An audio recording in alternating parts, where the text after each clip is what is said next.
Muy bien, vamos a continuar con Aristóteles. Vamos a hablar de uno de los filósofos más importantes, del que va a ser llamado simplemente el filósofo o el estagirita, porque nace en Estágira. Sucede que Aristóteles va a representar los textos bíblicos, pues que ya todos conocemos que se van a quedar en Roma.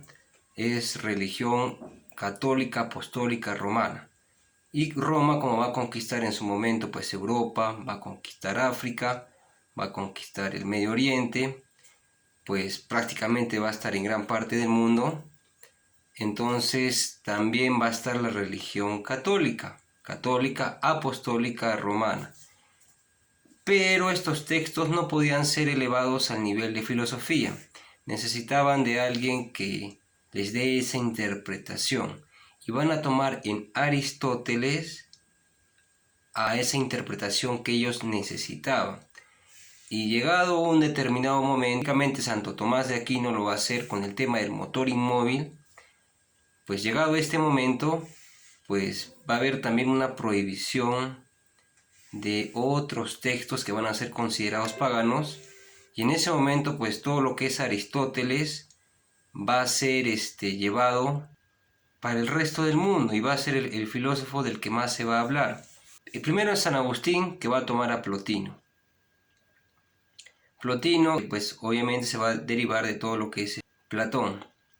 Después va a venir Santo Tomás de Aquino y va a tomar a Aristóteles, pero específicamente de Aristóteles se van a nutrir todos los filósofos, porque te va a aportar algo importantísimo, que es la lógica, que es un gran instrumento razonativo para poder acercarte hacia la verdad.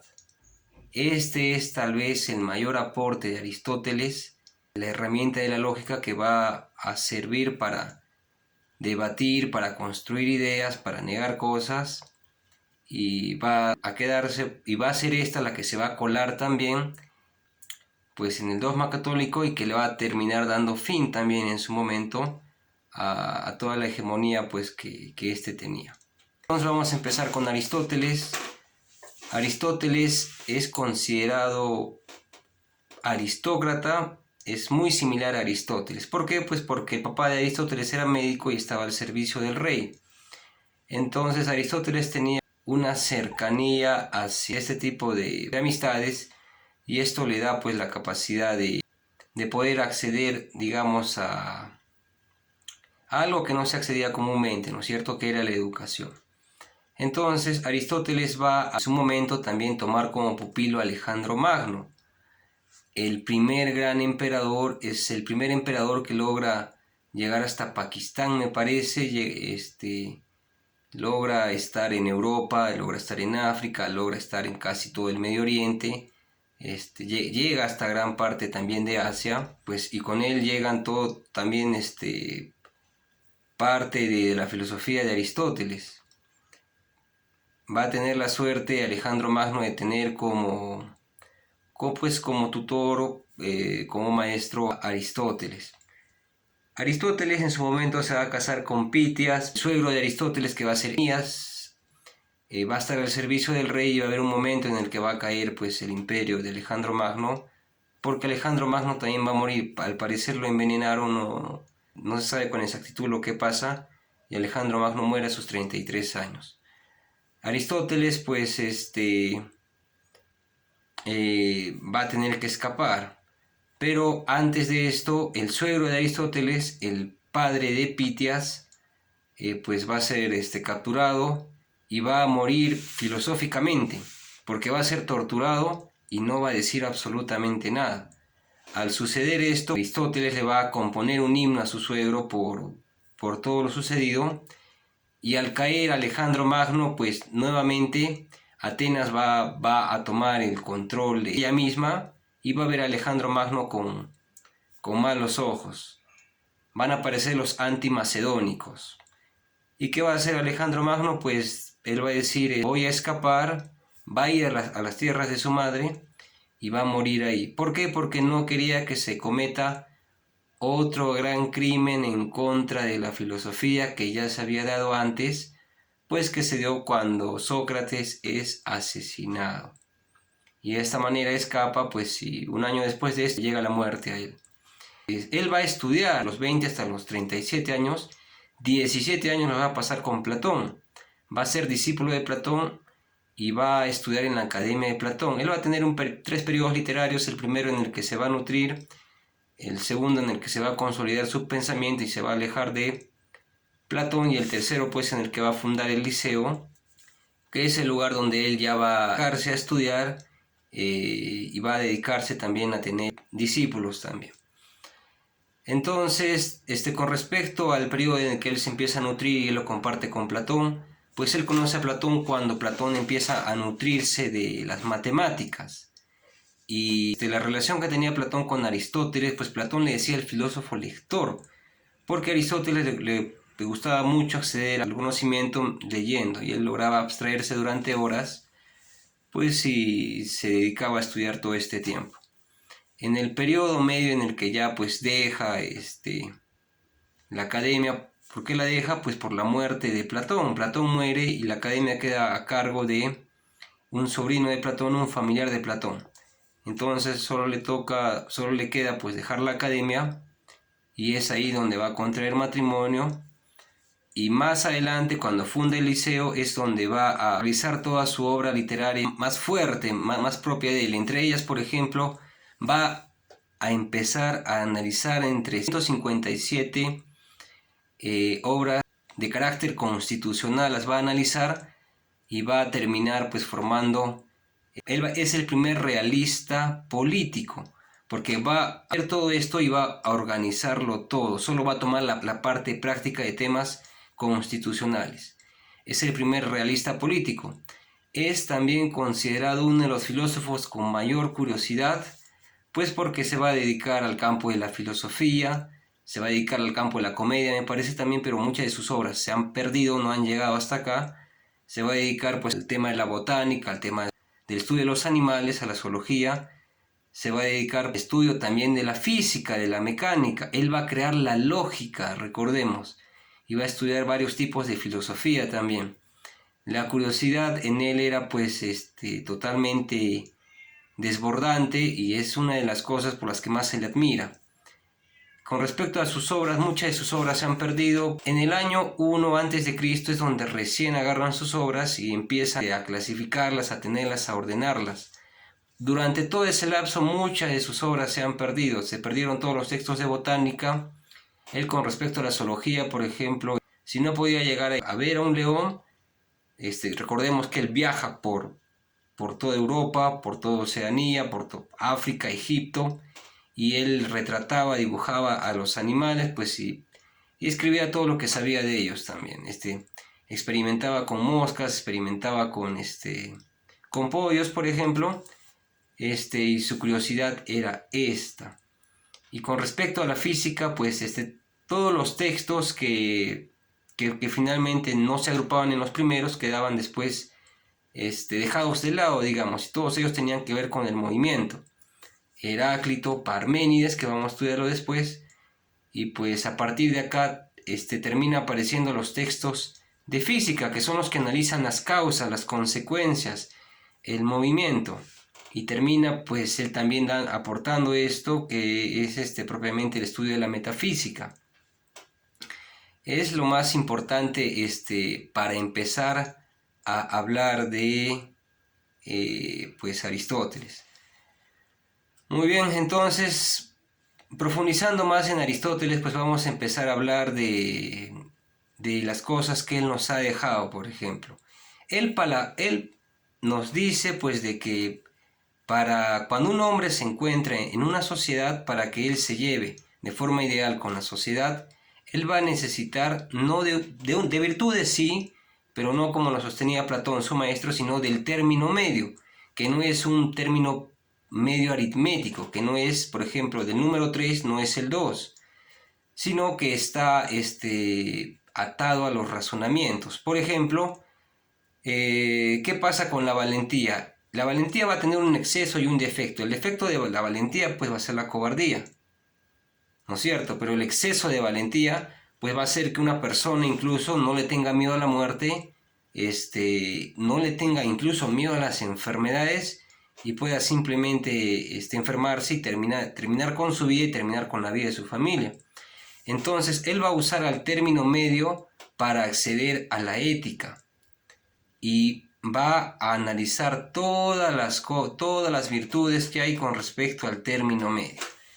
Una aplicación simple para entenderse puede ser pues de que el término medio no es un plato de comida, por ejemplo, porque no todos tenemos la misma altura, no todos tenemos la misma talla, no todos hacemos la misma labor. El término medio, ¿qué viene a ser?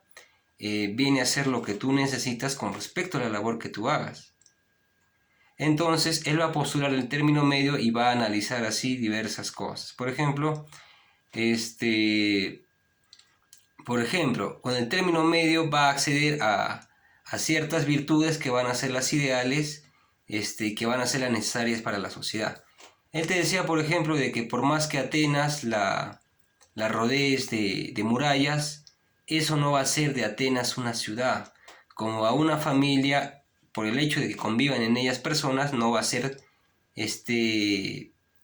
por ejemplo, en una casa conviven personas, pero la casa no hace a la familia, te va a decir, por ejemplo. Esta sociedad debe ser llevada mediante términos medios y teniendo en cuenta de que la justicia es una de aquellas virtudes pues que no puede ser entendida por el término medio, porque no hay un adjetivo que clasifique la mucha justicia para encontrar un defecto o el término opuesto pues para también encontrar un defecto, encontrando a la justicia como algo perfecto, por ejemplo. Entonces, él te va a definir también, tomando la ética, él va a estudiar a la ética con varios libros, uno de ellos, por ejemplo, Ética Nicomaquea, y pues él va a ser el filósofo que más se va a dedicar a empezar a estudiar a la ética. Él te va a hablar de la felicidad. Para él, ¿qué es la felicidad? Él la va a poner como aquella felicidad que tú vas a lograr a través de cultivar tus virtudes. Recordemos que él estudió desde los 20 hasta los 37 años con Platón. 17 años se quedó estudiando con Platón, estudiando para ser un político, para ser un rey filósofo. Entonces, él te va a decir que tú vas a llegar a un punto en tu vida en el que ya está próxima a terminarse, vas a voltear atrás y vas a ver en tu camino todo lo que has cultivado y todo lo que has hecho en función a las virtudes, a los términos medios, y esa va a ser para él la felicidad, que es muy distinta del mero placer que va a tener. Va a hablar del alma también, que va a ser movida por hábitos y va a ser movida por pasiones. Y eso va a ser lo que principalmente él nos va a decir con respecto a la ética. Él nos va a hablar también de la lógica. La lógica es muy importante porque es aquella de las pocas cosas que nos han dejado los filósofos que no ha necesitado mayor cambio y que se ha quedado 2000 años después, desde 400 hasta que llega, por ejemplo, Immanuel Kant y ha llegado a admirarla y no ha necesitado de cambios, y ha sido aquella que ha sido absorbida y ha sido pues utilizada para que caiga la Iglesia Católica, que en su momento pues ha causado, ha ocasionado pues el oscurantismo, que fue una época en la que se ha perdido muchos avances, se hubiera avanzado demasiado. ¿Quién dio fin a todo eso? La lógica que se cuela de Aristóteles y que la toma la Iglesia, le da fin a ella misma con el transcurrir del tiempo, entre otras tantas cosas, obviamente. Entonces, Aristóteles nos va a dejar esa parte muy importante para nosotros y va a estudiar también todo lo que tiene que ver con el movimiento, con las causas. ¿Qué va a suceder? Él, por ejemplo, va a postular a un Dios que no es un Dios, no es una divinidad, no es una individualidad, no es el Dios que van a tomar después los cristianos. va a ser un Dios que va a ser entendido como un concepto. ¿A qué se refiere esto? Él te va a decir, por ejemplo, vamos a empezar a estudiar el movimiento. Él te va a decir que las cosas están en movimiento y que una causa va a originar otras cosas distintas. ¿Y qué va a pasar? Acá hay un huevo, digamos, que le va a dar origen a una gallina. ¿Qué va a pasar? La gallina vino del huevo, el huevo de la gallina, y esto va a ser así. Entonces hay algo que ha empezado a originar las cosas, pero hay algo que simplemente ya es perfecto. ¿Por qué? Porque se acerca a la definición de Dios. Dios es perfecto. Es algo que ya no tiene movimiento, pero que es algo que hace mover el resto de las cosas. Es un motor, y es un motor inmóvil. Es un pensamiento de pensamientos, porque es perfecto y es algo que no necesita movimiento, por lo tanto es inmóvil y es eterno, porque no necesita el cambio, porque lo que necesita el cambio va a modificarse para ser perfecto, como nosotros lo que llegamos a hacer hoy en día. Pero hay algo que es un motor inmóvil y que es perfecto. A esto le va a llamar el motor inmóvil, y que es lo que va a tomar más adelante Santo Tomás de Aquino, para darle un mayor razonamiento y un mayor peso a todos los textos bíblicos. Él se va a referir a esto, por ejemplo. Entonces, el huevo y la gallina puede ser explicado se entiende a través de esto, por ejemplo. Pero también va a haber un acto y va a haber, por ejemplo, nosotros tenemos una potencia con la que podemos empezar a transformarnos en otras cosas también. Él va a utilizar el término potencia. Un niño puede llegar a ser un médico.